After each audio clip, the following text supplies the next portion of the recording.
kwa mlango nzuri. Tu es sauvé. Unaokolewa. Pendant que vous priez là, Wakati unaomba pale, pendant que vous jeûnez là, wakati unafunga je chakula, suis la porte. mimi ni mlango. Une porte spacieuse. Mlango iliyo mnene sana. Jésus continue à dire, Na Yesu anaendelea kusema, si quelqu'un passe par moi, mtu akipita kupitia si mimi, quelqu'un entre par moi, mtu akiingilia kupitia mimi, première conséquence, matokeo la kwanza, il sera sauvé. ataokolewa. Amen. Deuxième conséquence, Matokeo ya pili, il entrera. ataingia. Troisième conséquence, Ya tatu, il sortira. atatoka. Quatrième conséquence, Ya nne, il trouvera. atapata.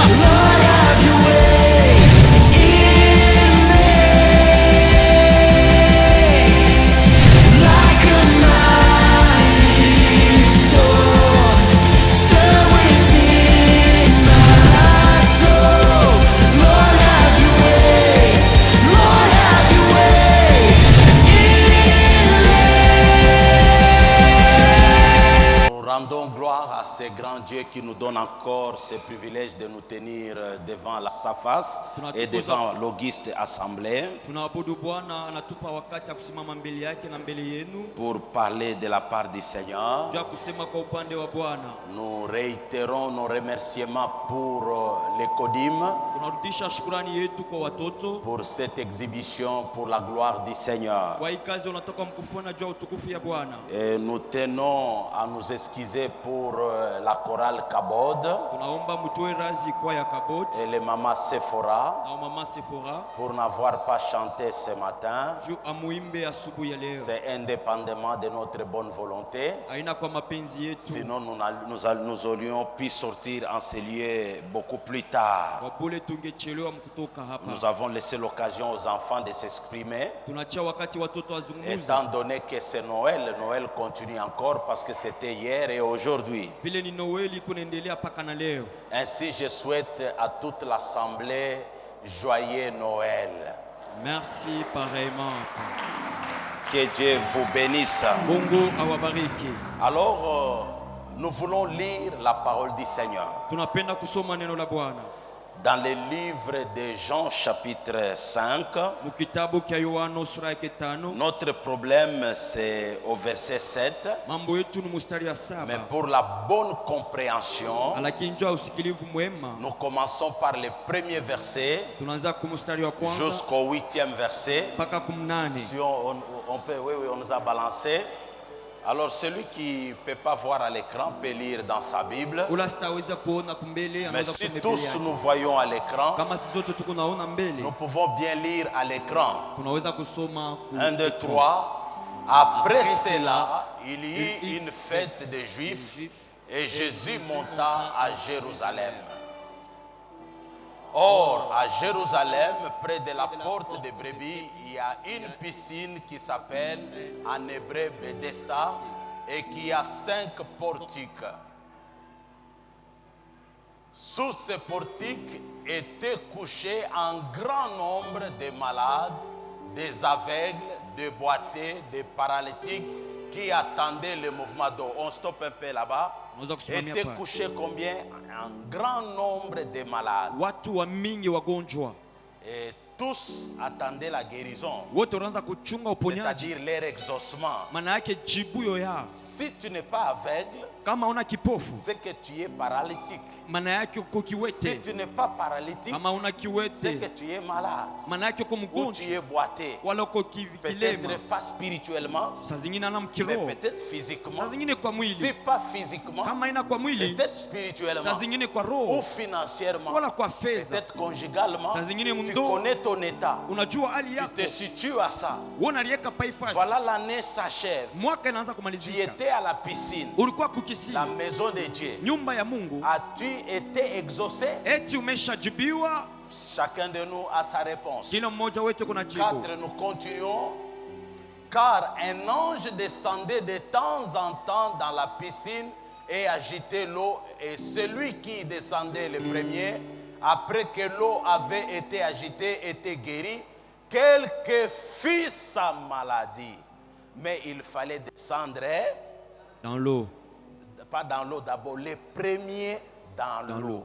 Quelle que fût la maladie, tu guérissais. As-tu trouvé ta guérison? L'année termine. Dieu t'a exaucé. Nous continuons. Verset 5. Là se trouvait un homme malade depuis 38 ans. Ah, est-ce que ce n'est pas ton cas? Là se trouvait un homme malade depuis 38 ans. Un homme de 38 ans peut avoir combien d'enfants aujourd'hui? S'il s'est marié tôt comme moi à 25 ans. Je m'étais marié à 25 ans à votre maman. Aujourd'hui, j'ai plus qu'un quart de siècle. Disons, j'ai plus qu'un demi-siècle d'existence sur la terre. Et toi, tu as combien? Il te reste combien? Lui avait 38 ans. Est-ce que 38 ans de naissance? Non, lisez bien, 38 ans de maladie. Où? À la piscine. Continuons. 6. Jésus l'ayant vu coucher et sachant qu'il était malade, depuis longtemps lui dit, veux-tu être guéri? Aide-moi. C'est déjà la prédication de la lecture. Jésus dans le temple a lu et puis il a dit, cette parole de l'écriture s'est accomplie. Il a fermé la Bible et puis c'était fini. Et tout a commencé. Qui sait si je peux faire aussi ça? La prédication a déjà commencé. Pose la question à celui qui te regarde en face ou à gauche ou à droite. Veux-tu être guéri? Veux-tu être guéri? Il y en a qui ne veulent pas la guérison. La question est claire et la réponse doit être claire et précise. Mais écoutez la réponse. Verset 7. Les malades lui répondit, Seigneur, je n'ai personne pour me jeter dans la piscine quand l'eau est agitée et pendant que j'y vais, un autre devant avant. Ça, ce sont des accusations. Ça, ce sont des lamentations. Ça, ce sont des plaintes. Georges, veux-tu être guéri? Oui. Et tu es guéri? Non, Jésus passe. Verset 8. 8 nous dit ceci. Lève-toi, lui dit Jésus. Prends ton lit et marche. Telle est la parole du Seigneur. Amen. Merci de vous asseoir. Peuple de Dieu, je voudrais faire la synthèse de tous mes messages que j'ai donnés au courant de cette année d'exaucement, l'année 2021.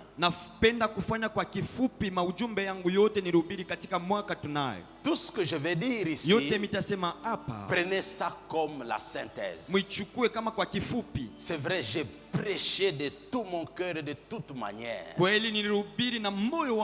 de messages inspirés par le Saint-Esprit qui m'ont béni moi-même et qui ont béni beaucoup d'entre nous. Et aujourd'hui, c'est le dernier dimanche de l'année 2021. Il n'y en aura pas d'autre dimanche en 2021. Dimanche prochain, ça sera déjà en 2022.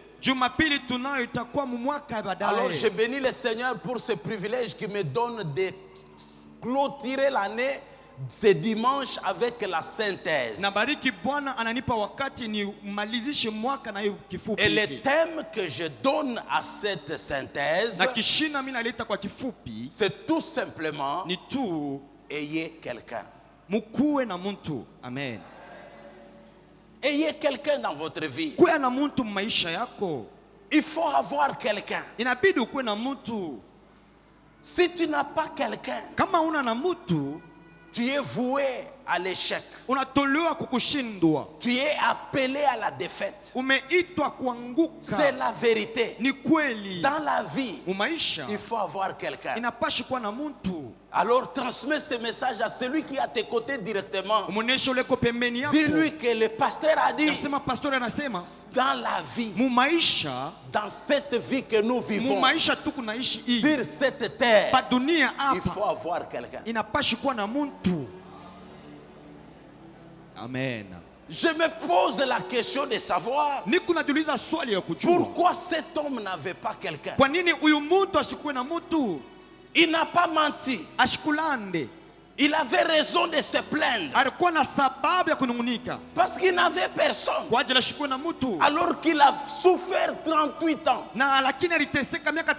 Et 38 ans, la piscine, considérons la piscine comme la maison de Dieu. Comme le temple, le temps de la moisson.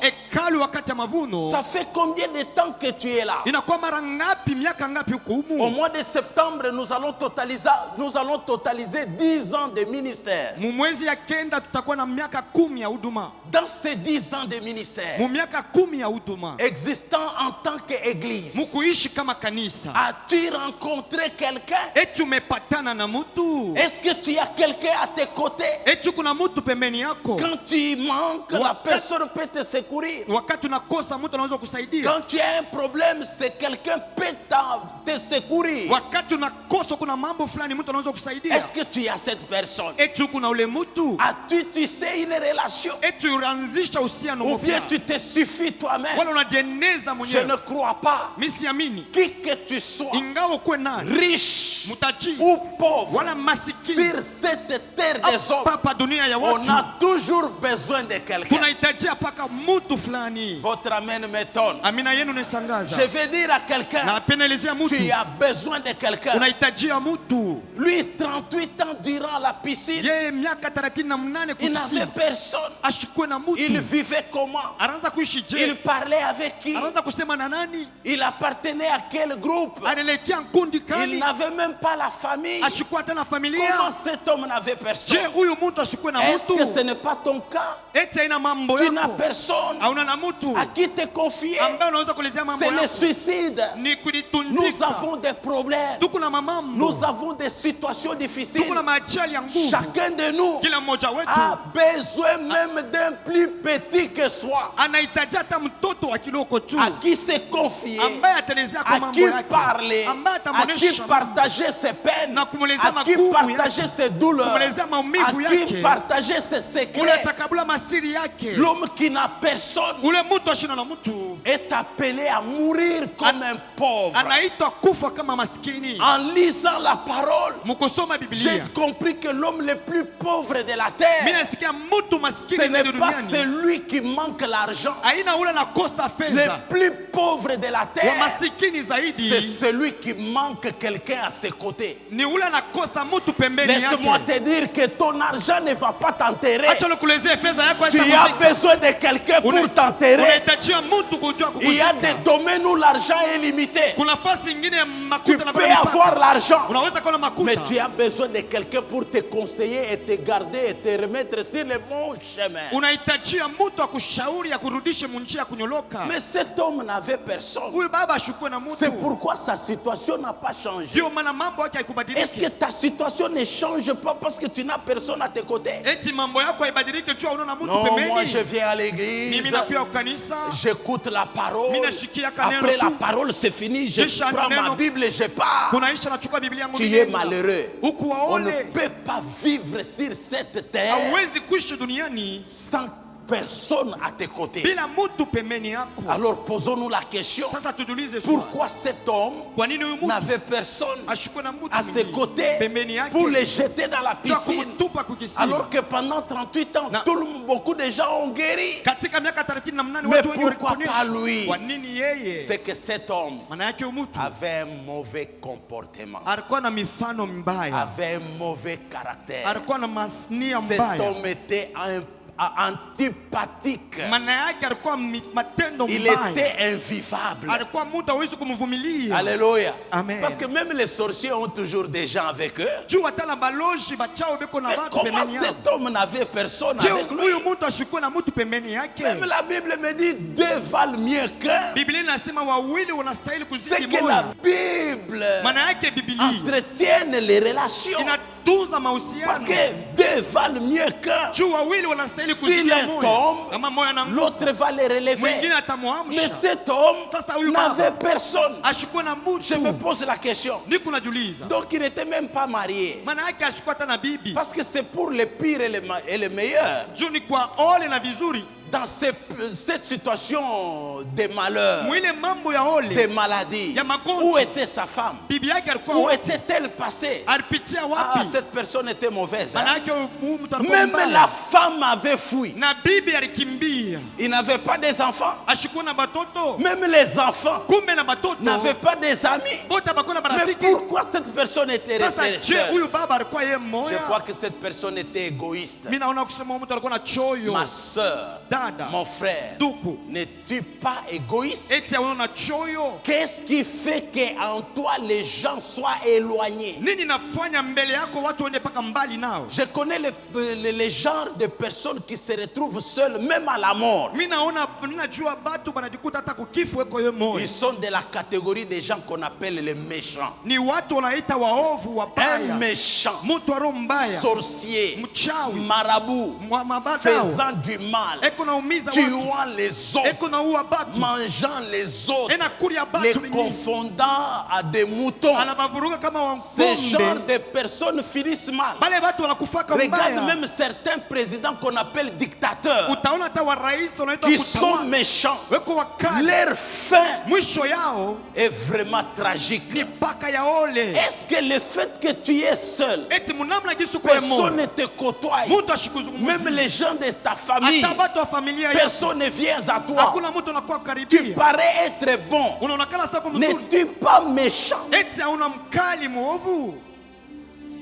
N'es-tu pas méchant? Et n'es-tu pas méchante? Pourquoi tu es seul? Tu demeures seul. Pourquoi? Au milieu de cette foule, au milieu de toute cette multitude, tu demeures seul. Non, je te donne un conseil. Sors de la solitude. L'eau est déjà agitée. À l'époque, c'était de temps en temps. Mais à cette époque, dans la nouvelle alliance, l'eau n'est pas agitée de temps en temps, mais l'eau est perpétuellement en agitation. C'est à toi d'entrer, mais pour y arriver, tu as besoin de quelqu'un. Alors examine-toi. Qu'est-ce qui fait que tu es toujours seul dans des difficultés? Oh, je n'ai personne. Ils se regardent entre eux.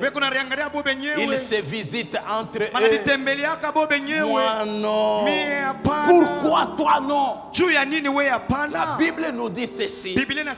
Avant de voir les autres, regarde-toi d'abord toi-même.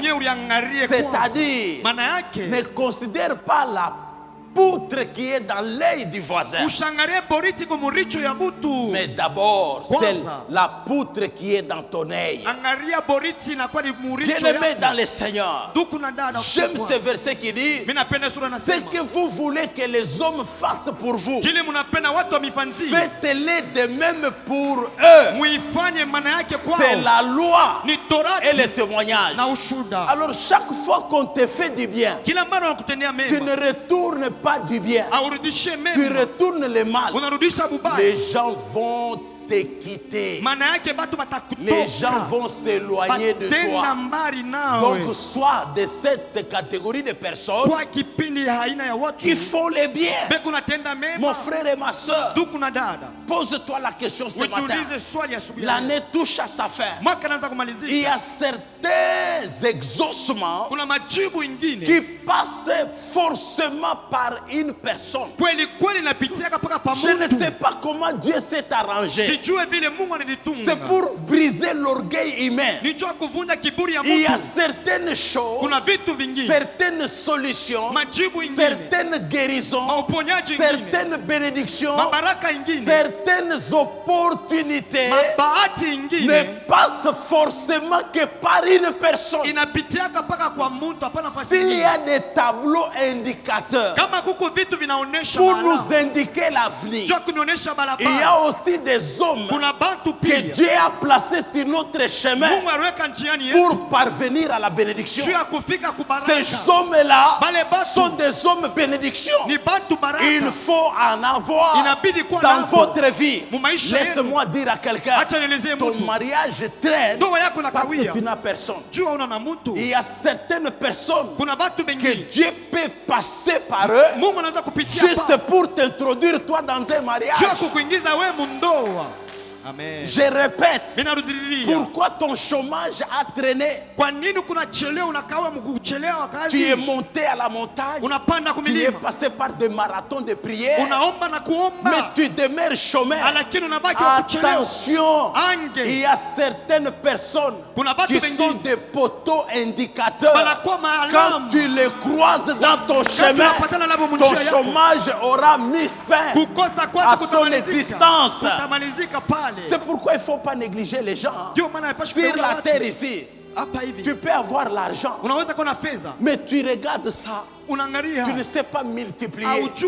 Mais Dieu permet que tu rencontres une sœur qui te parlera de l'or à Colosie, qui te parlera de manganèse, je ne sais pas moi où, qui te parlera d'un business. Quand tu vas essayer d'emboîter les pas, et ta vie va changer, et tu vas rayonner. Savez-vous cela? David, pendant qu'il suivait les Amalécites, il partait, il était incertain, il ne savait pas qu'il allait les atteindre. C'est pourquoi il a posé la question à Dieu. Mais dans sa marche, il a trouvé quelqu'un, un Égyptien qu'on avait abandonné. Encore une erreur d'avoir abandonné quelqu'un. Alléluia. Mon père et ma mère m'abandonnent, Dieu me recueillera. David, grâce à cet Égyptien-là, vous lirez cela dans 1 Samuel chapitre 30.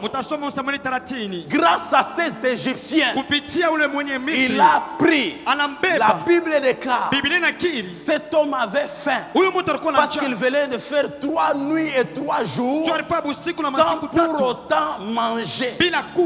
Soigne les relations. Donne à celui qui a faim aujourd'hui. Donne à celui qui n'a pas d'habit aujourd'hui. Demain, tu ne sauras pas l'apport de cette personne dans ta vie. On avait pillé Ticlad.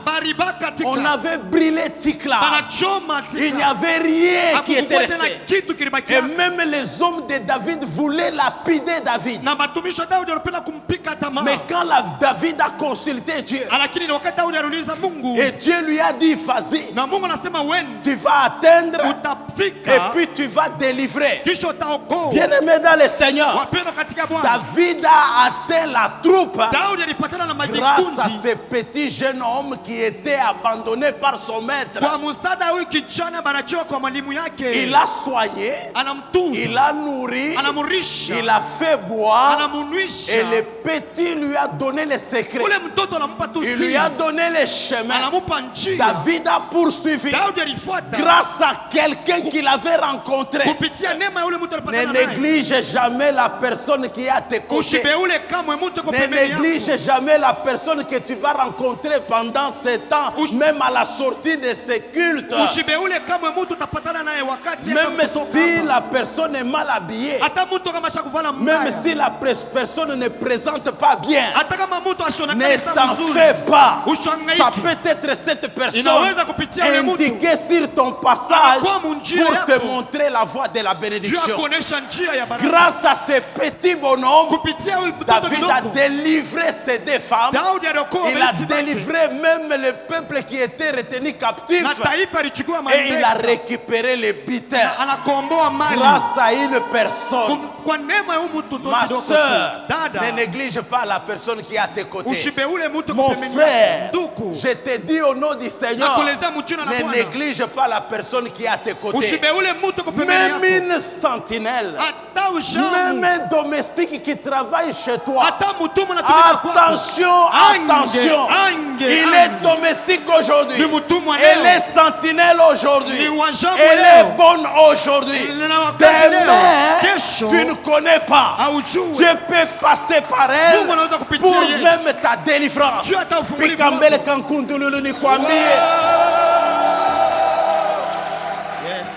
Un général Naaman, avec des galons. Alléluia. Amen. Avec les honneurs militaires. Vous savez comment il avait eu sa guérison? Sa guérison est passée par une servante. Une fille bonne dans la maison. Voyant que son patron avait la lèpre, c'est ainsi qu'elle annonça à sa maîtresse que chez nous, en Israël, il y a un prophète qui guérit ce genre de maladie. Et quand le général Naaman fut rendu à Jérusalem, en Israël, il fut guéri de sa lèpre. Je vais dire à quelqu'un, Dieu mettra toujours une personne ne regarde pas sa richesse, ne regarde pas sa condition, mais voit ce qui est en elle. C'est l'image de Dieu, c'est la gloire de Dieu, c'est l'amour du Seigneur.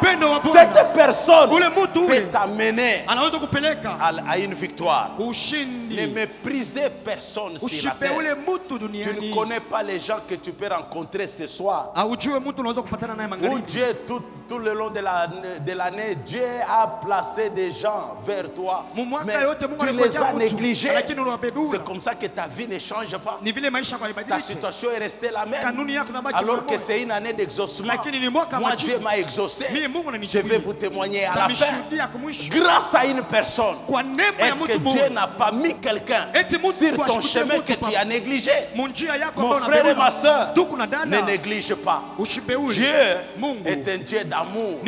Mais Dieu passe toujours par les hommes pour nous faire du bien. Je vais encore te dire un exemple. Il y en a plusieurs dans la Bible. Pour que toi et moi, nous soyons sauvés, il a fallu qu'il y ait quelqu'un. C'est quelqu'un-là qu'on a donné en sacrifice. Qui s'est donné en sacrifice. C'était la rançon qui a donné sa vie pour que toi et moi, nous soyons sauvés. Gardons cette relation avec cette personne. C'est Jésus-Christ dont je demande à toute l'assemblée d'acclamer très fort. Amen. Dis à celui qui est à tes côtés, il faut avoir quelqu'un. Vous savez, Samson était très puissant. Il était très fort. Mais à un certain moment, il s'est retrouvé en prison. Les yeux crevés. Il ne voyait plus. Mais là, dans la prison, il était devenu comme un jouet. À une fête des Philistins, on a appelé les princes des Philistins. L'un d'entre eux a proposé: nous allons faire une fête, mais à cet honneur qu'on amène un type comme Samson, qu'il vienne amuser la galerie. Alléluia. Samson était disposé, mais cependant il voulait tirer vengeance de ses yeux. On avait crevé.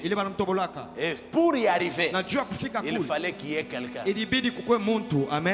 Un jeune homme qui le conduisait.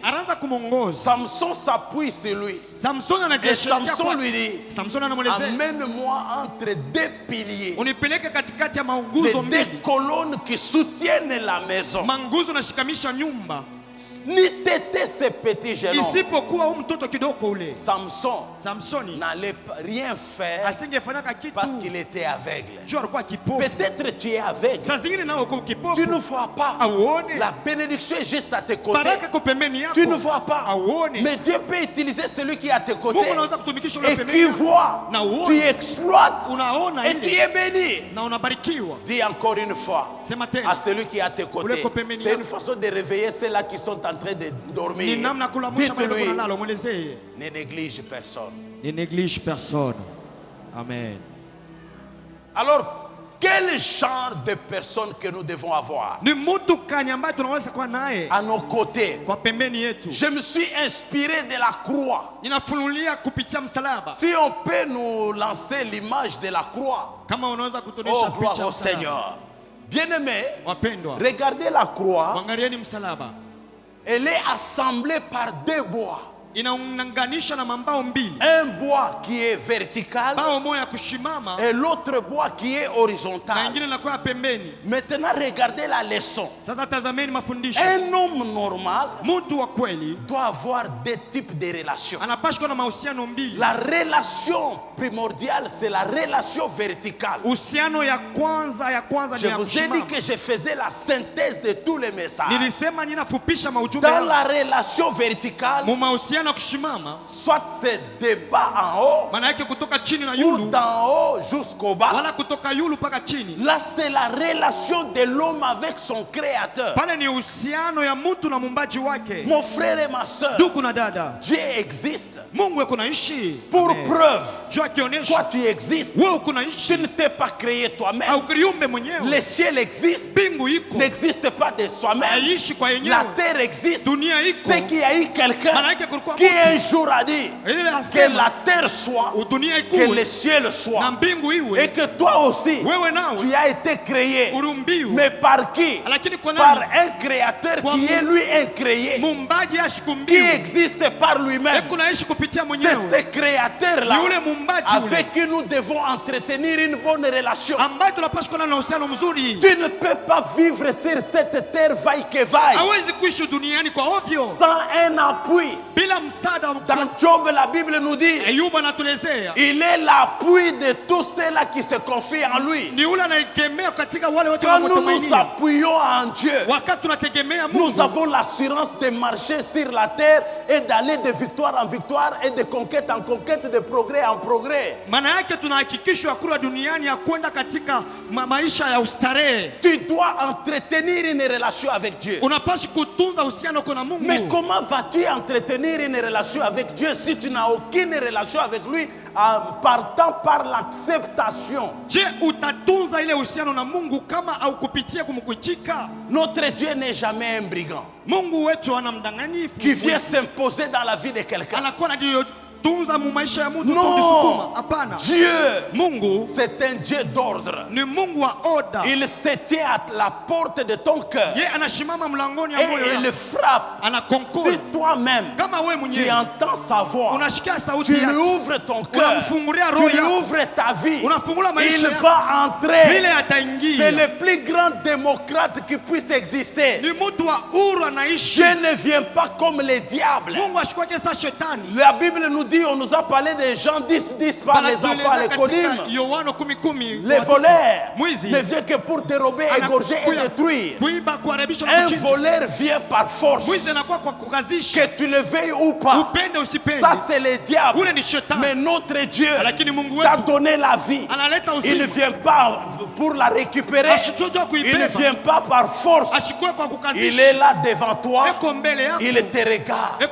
Si tu l'acceptes, il entrera. Si tu n'acceptes pas, il continue à t'attendre.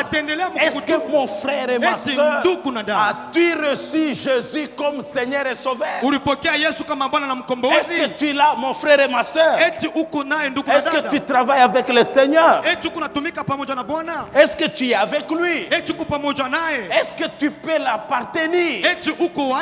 La Bible dit dans les psaumes, nous appartenons à l'Éternel.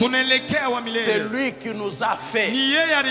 Parce que nous lui appartenons, nous lui donnons une offrande d'acclamation. Gloire au Seigneur. Amen.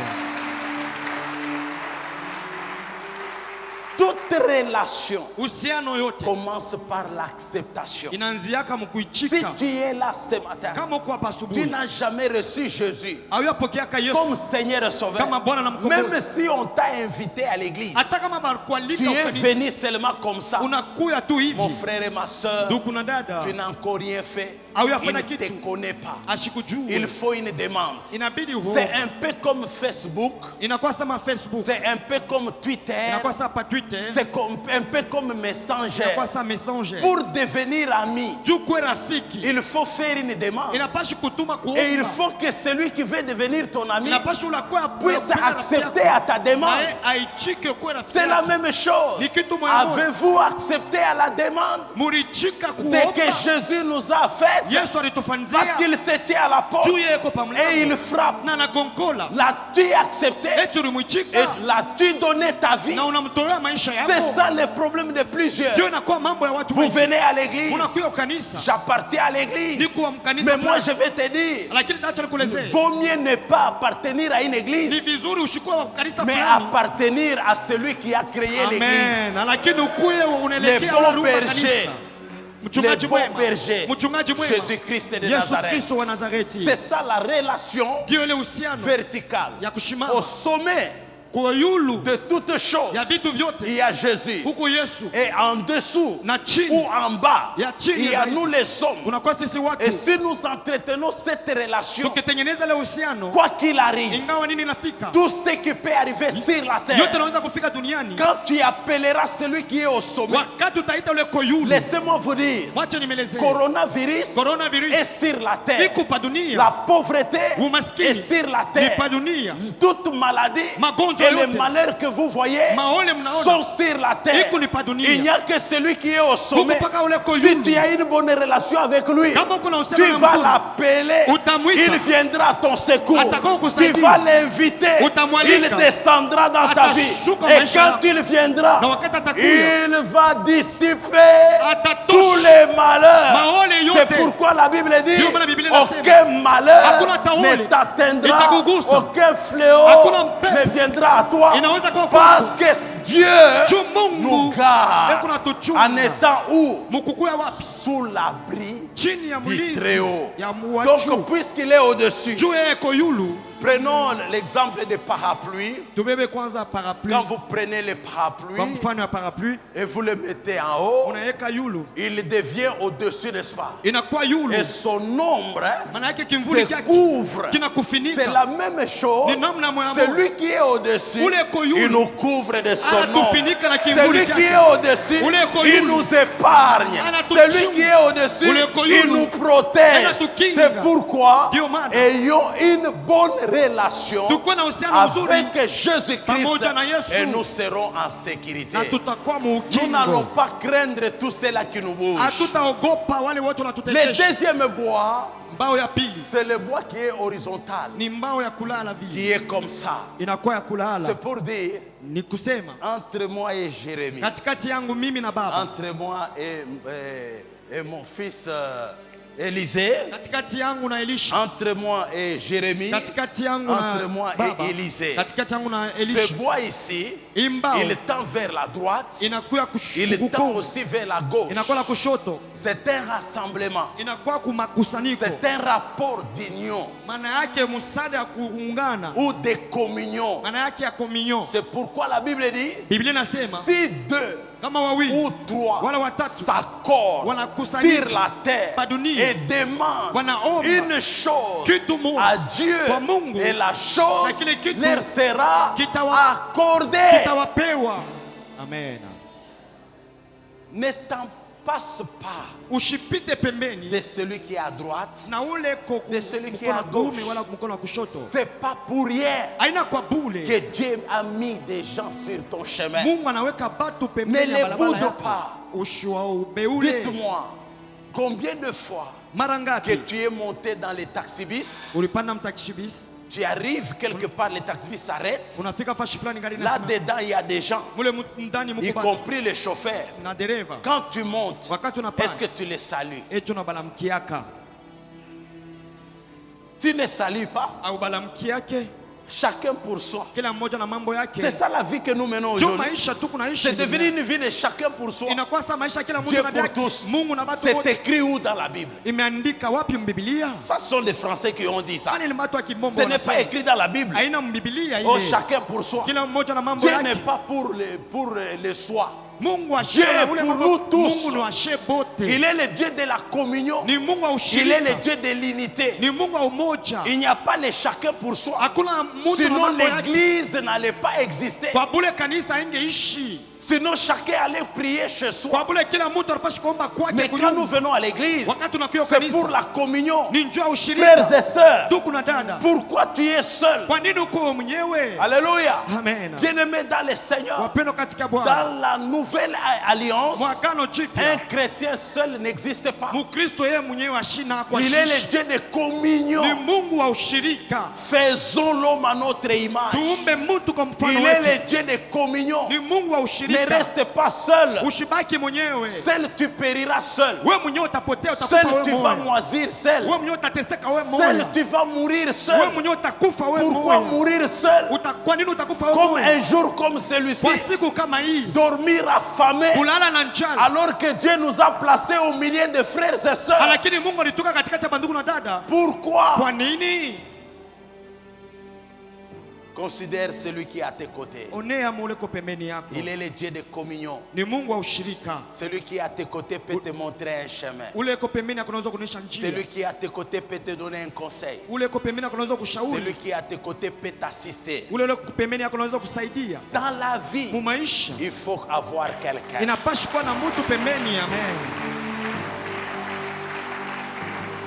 Dans la vie, ne manque personne. Si tu manques quelqu'un, tu feras 38 ans la piscine. Tu vas vieillir dans ta situation. Tu vas mourir dans ta pauvreté. Tu vas mourir dans ta solitude. Mais si tu as quelqu'un, qui peut te montrer les chemins. Ainsi, la première personne qu'il faut avoir, c'est Jésus-Christ de Nazareth. Si tu as Jésus, la Bible me dit dans le livre de 1 Jean chapitre 5 à partir du verset 12 que celui qui a le Fils a la vie et celui qui n'a pas le Fils n'a pas la vie. Donc si tu n'as pas la vie, tu as la mort. Pourquoi avoir la mort alors qu'il y a quelqu'un qui veut te donner la vie? Il dit je suis un bon berger, je donne la vie en abondance. Mon frère et ma soeur, il dit venez à moi, vous tous qui êtes chargés et fatigués, je vous donnerai du repos. Les lionceaux éprouvent la disette et la faim, mais tous ceux-là qui cherchent l'Éternel ne sont privés d'aucun bien. La Bible déclare, lorsqu'on tourne les regards vers Jésus-Christ, le visage ne se couvre pas de honte, on est rayonnant de joie. Pourquoi tu veux rester triste en cette fin d'année alors qu'il faut tourner ton regard vers Jésus-Christ et tu seras rayonnant? Ah, il est le bon berger, il donne la vie à l'abondance. David a dit, même quand je marche dans la vallée de l'ombre de la mort, je ne crains aucun mal, car il est avec moi. Mon frère et ma soeur, même quand tu traverses la vallée de Baca, rassure-toi, Jésus est avec toi. Tu es avec lui, il est avec toi. Même quand tu dors, la Bible dit, je m'endors et je me réveille. De qui aurais-je crainte? Pourquoi tu n'auras pas crainte? Parce que Jésus-Christ est ton sauveur, est ton protecteur. Jésus-Christ est ton abri. Ah, si tu crois ce matin, j'aimerais que tu acclames très fort le roi des gloires.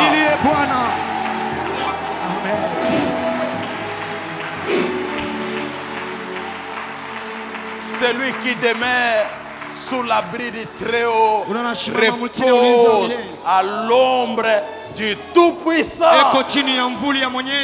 Il faut qu'il soit ton abri. Mon frère et ma soeur, l'année s'écoule. As-tu été exaucé? Est-ce que as-tu réellement Jésus avec toi? Alléluia. Amen. Mon père et ma mère m'abandonnent, mais Dieu me recueillera. As-tu quelqu'un? Maintenant regarde à gauche.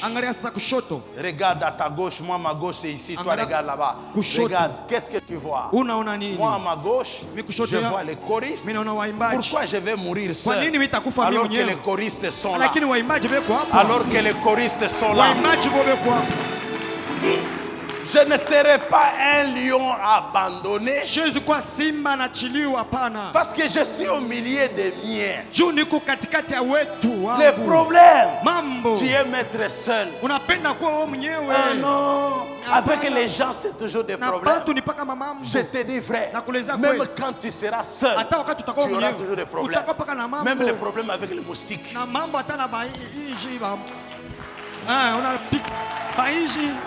Tu es seul. Pourquoi tu es seul? Une journée comme celui-ci, dormir affamé, priver la nourriture à tes enfants parce que tu n'as rien eu, parce que tu es seul. Non! Regarde à tes côtés, tu verras les anciens. Regarde à ta droite, tu verras les partenaires. Regarde à ta gauche, il y a une maman assise là-bas. Si elle a sorti seulement, maman,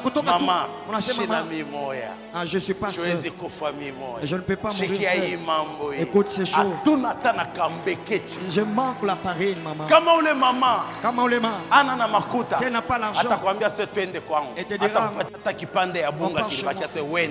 elle peut te donner même la moitié du sac de la farine. Église, Kanisa, ayons des gens autour de nous qui qui peuvent subvenir à nos besoins et qui peuvent nous servir de guide. Si tu n'as personne, et même ta femme, et même ton mari, fais de ta femme ton amie. Qu'elle soit sosie, sosie wa kukufanana, que ce soit ton mari, fais de lui ça. Mon frère et ma soeur, pourquoi mourir pauvre à ce siècle ici? La Bible dit, vaut mieux un voisin proche qu'un frère éloigné. Regarde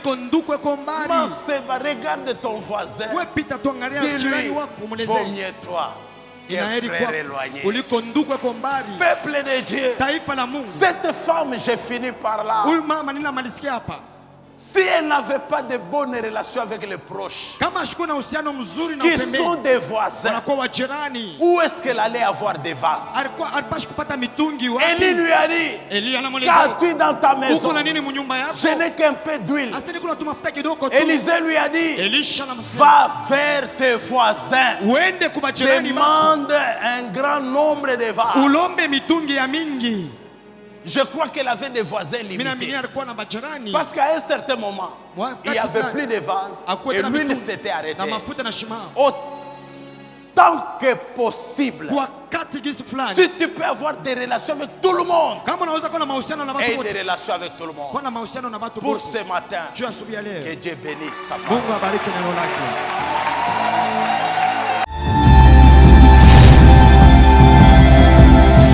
Je vais dire à quelqu'un, voilà, si tu as déjà accepté Jésus, Seigneur est sauvé, tu es sur une bonne porte, tu es sauvé. Pendant que vous priez là, pendant que vous gênez là, je suis la porte.